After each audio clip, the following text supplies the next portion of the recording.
Welcome back students.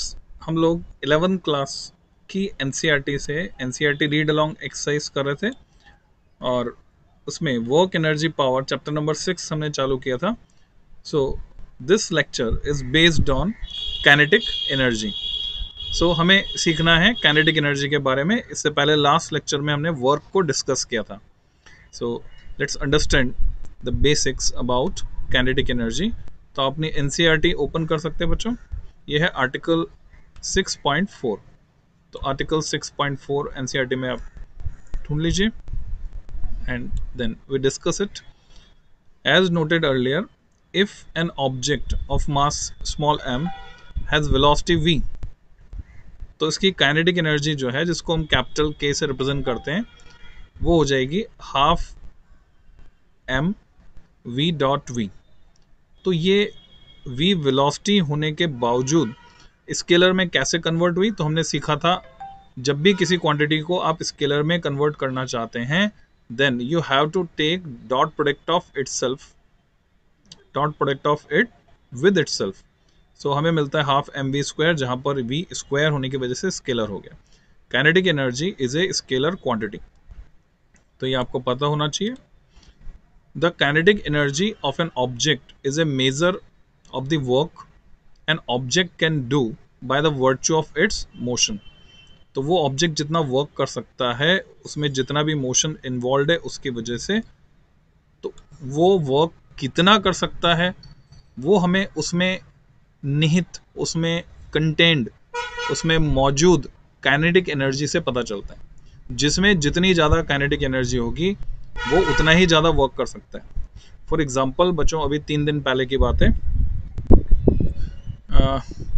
हमारे घर के सामने ही एक बैल, 2 गायें आपस में लड़ते हुए इतने तेजी से टकराए, पहले एक कार से, फिर दूसरी कार से, फिर तीसरी कार से। तो पहली कार के पीछे का शीशा जो है वो टूट गया, उसकी लाइट फूट गई, और आगे की 2 कार में, एक में दरवाजे में डेंट आया, और मैंने सामने देखा, एक थी मारुति 800, एक थी बैलेनो और एक थी वैगनार। तीनों मारुति की गाड़ियां थी। तो वो जो 800 थी वो तो पूरी उछली है जोर से। सो ये किस पर डिपेंड करेगा कि कितनी काइनेटिक एनर्जी उसमें है, अकॉर्डिंगली वो वर्क कर सकते हैं। तो किसी में भी वर्क करने की एबिलिटी डिपेंड करती है कि उसमें कितनी काइनेटिक एनर्जी है। Object can do by the virtue of its motion, motion की वजह से, ठीक है, वर्क करने की वैसे एबिलिटी नहीं, जो उसमें मोशन है। या एक और हम टर्म पढ़ेंगे मोमेंटम, या पढ़ा है हमने मोमेंटम। तो मोमेंटम की वजह से, मोशन की वजह से, क्योंकि अमाउंट ऑफ मोशन का मेजर कौन है, मोमेंटम है, तो मोमेंटम की वजह से जितना उसमें वर्क करने की एबिलिटी है उसको हम नाप सकते हैं काइनेटिक एनर्जी को नाप कर। This notion has been intuitively known for a long time, ये लंबे समय से ऐसा ही माना जाता रहा। The kinetic energy of a fast flowing stream has been used to grind corn. अच्छा, sailing ships employ the kinetic energy of the wind, ये हमने यूज किया इसको। Table 6.2 list the kinetic energies for various objects. इससे आपको एक rough idea लगेगा। इस टेबल में अगर हम एस्टिमेट्स देखें, कार जिसका मास है 2000 kg, आपको पता होना चाहिए 1 टन में कितने किलोग्राम और 1 क्विंटल में कितने किलोग्राम। तो बच्चों 1 क्विंटल में 100 किलोग्राम और 1 टन में 1000 किलोग्राम, तो ये हुआ 2 टन। तो 2 टन वेट की जो कार है, अगर वो 25 मीटर पर सेकेंड की स्पीड से भी चल रही है, तो उसकी काइनेटिक एनर्जी 6.32 × 10⁵ किलो जूल होती है। ये किलो जूल में है, ऐसा क्या नहीं, मैंने गलत बोल दिया बच्चों। K stands for kinetic energy और ये जूल में वैल्यू है, क्योंकि 10⁵ में ऑलरेडी दी हुई है। तो 6.32 × 10⁵ जूल वैल्यू है। रनिंग एथलीट, एक व्यक्ति जिसका मास 70 किलोग्राम है और वो 10 मीटर पर सेकंड की स्पीड से अगर भाग रहा है, तो उसके अंदर काइनेटिक एनर्जी होती है 3.5 × 10⁻³ जूल, यानी उस कार की काइनेटिक एनर्जी से लगभग 1/100 गुना, 1/100। बुलेट की बात करें, जो 5 × 10⁻² मास की है किलोग्राम में, यानी कितना हो गया, 50 ग्राम। 50 ग्राम की बुलेट है बच्चों, 200 मीटर पर सेकंड की स्पीड से चल रही है, तो उसकी काइनेटिक एनर्जी 1 किलो जूल यानी 10⁻³ जूल है, इस ऑर्डर की है। किसी पत्थर को अगर हमने 10 मीटर ऊंचाई से गिराया, 10 मीटर का मतलब कितना, 10 मीटर मतलब 1 मीटर मतलब लगभग 3 feet. 1 metre consist of around 3 feet, तो 10 मीटर हो गया 30 फीट।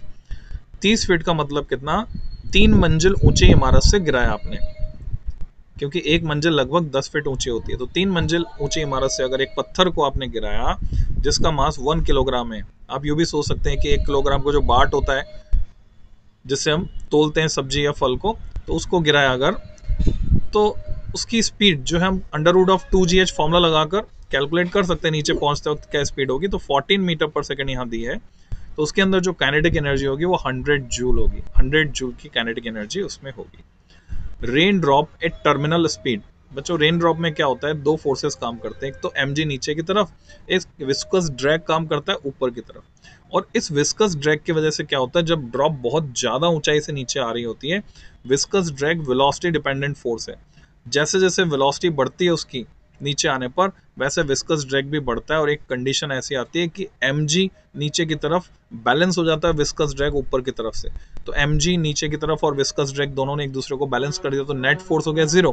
नेट फोर्स 0 होते ही ड्रॉप ने अब तक जितनी वेलोसिटी एक्वायर की, क्योंकि mg बड़ा था विस्कस ड्रैग छोटा था, अब तक जितनी वेलोसिटी एक्वायर की, ड्रॉप आगे का पूरा मोशन उसी वेलोसिटी से, उस कांस्टेंट वेलोसिटी से करती है, और उसको हम बोलते हैं टर्मिनल वेलोसिटी या टर्मिनल स्पीड कह देते हैं उसको।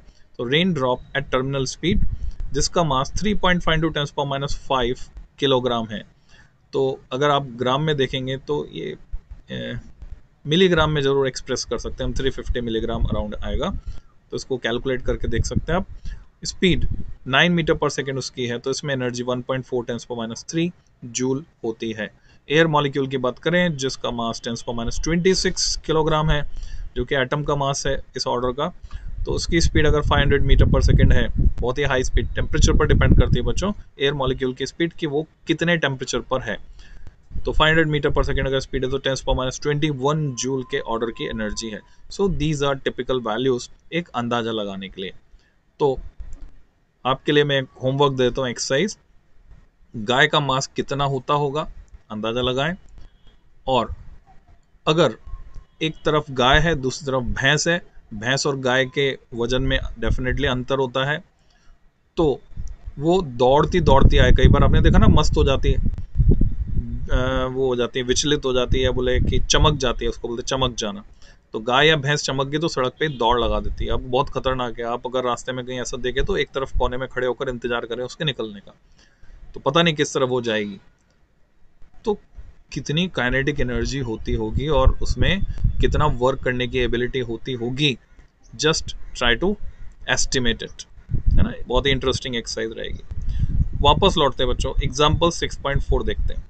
इन ए बैलिस्टिक्स डेमोन्स्ट्रेशन, ये टर्म 12th क्लास में फिर मिलेगी आपको। बैलिस्टिक गैल्वेनोमीटर ऐसे इंस्ट्रूमेंट होता है, बैलिस्टिक गैल्वेनोमीटर। बैलिस्टिक वर्ड जो आया है बच्चों, ये आया है बुलेट से। जब भी कहीं गोलाबारी हो जाती है, गोलियां चल जाती हैं, तो जब पुलिस जाएगी और फॉरेंसिक डिपार्टमेंट के लोग वहां जाएंगे, सीआईडी वगैरह आप देखते होंगे, देखा होंगे एपिसोड में, तो बच्चों बैलिस्टिक रिपोर्ट प्रिपेयर की जाती है, कितनी गोलियां चली, गोली का साइज क्या था, कौन सी गन से चलाई गई, कितनी दूरी से चली, वगैरह वगैरह। तो बैलिस्टिक वर्ड वहां से आया है, बुलेट से रिलेटेड है। तो in a ballistic demonstration a police officer fires a bullet of mass 50 gram, 50 gram की गोली उसने चलाई। कितनी स्पीड से, 200 मीटर पर सेकेंड से। डेटा हमें ऊपर दिया टेबल में, यही है। ऑन सॉफ्ट प्लाईवुड, किस पर चलाई, सॉफ्ट प्लाईवुड पर, जिसकी थिकनेस है 2 सेंटीमीटर, 2 सेंटीमीटर उसकी थिकनेस है। तो गोली जाके जब टकराएगी तो एक रेजिस्टेंस का फोर्स ऑफर करेगा। The bullet emerges with only 10% of initial kinetic energy. Bullet जब इससे बाहर निकलती है तो जितनी इसमें काइनेटिक एनर्जी थी, कितनी थी, ये देखिए कितनी थी बुलेट में, 10⁻³ इसके पास थी, सेम डेटा है, 1000 जूल, 1 किलो जूल। तो 1000 जूल इसके पास काइनेटिक एनर्जी थी। अगर 100 जूल होती तो कितनी बचती, 10% बचती, यानी 100 जूल होती तो 10 जूल बचती। तो 1000 जूल थी तो कितनी बचेगी, 1000 का 10% आप निकाल सकते हो, 100 जूल बचे इसके पास।